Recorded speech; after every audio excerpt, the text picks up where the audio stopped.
That's absolutely from the Disneyland castle here. And then a little bit of the Book of the Hours going on. So I think Frank did a great job. This became the PR art, was on the opening day tickets and everything for Disneyland Paris. And we really lived up to that. It's not just lights that you're getting on the outside, but it really rolls in through the whole castle. Well, look at this rendering behind me, and look how much it looks like in real life. Yeah. Isn't that amazing? Yeah. And even square trees. Square trees and that very epidermal rockwork that's going on the side. Now that's actually part of the castle. Part of the illusion here was to create the sense that that castle was up on a hill rather than flat, and yet we have the same codes and whatnot that we have here in California. So while indeed it's pretty flat, we achieved that look of it being high on the top of a hill. Now, underneath that rockwork is kind of a really neat surprise. I think you got a picture of that. Well, we have one coming up, but inside the castle proper is a walkway, a walkthrough itself. Yeah. Tracy Trinnis, who worked here at Disneyland, did that poster for Tom Morris, who was the designer of the castle.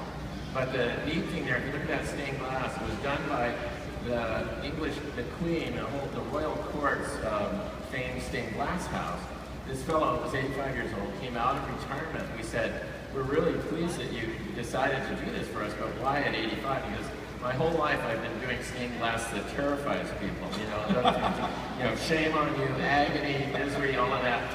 And he said, I would love to do something where people come and they smile and they love what I have done. And so that you can see when you go through the castle, and it's absolutely beautiful. They're beautiful. But underneath that hill is this fellow right here.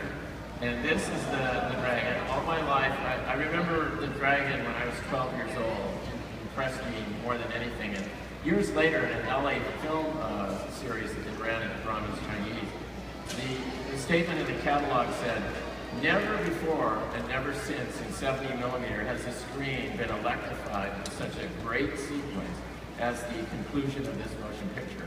And that was said about 20 years ago, and I would say it's still true to this day, that as it builds up to that climax, whatever you think of the rest of the movie, you cannot deny that isn't the coolest thing ever done. So we put him down in the basement. It isn't counted as capacity. You have to walk down a creepy stairway into this cavern, and he's sleeping a lot. And then every once in a while he comes to life and breathes out some fire. It came up as the number 3 thing of all the attractions, including Pirates of the Caribbean and Haunted Mansion. This was number 3 in the whole park when we opened. Now, while we're in Europe, yes, since we're here in Paris, let's move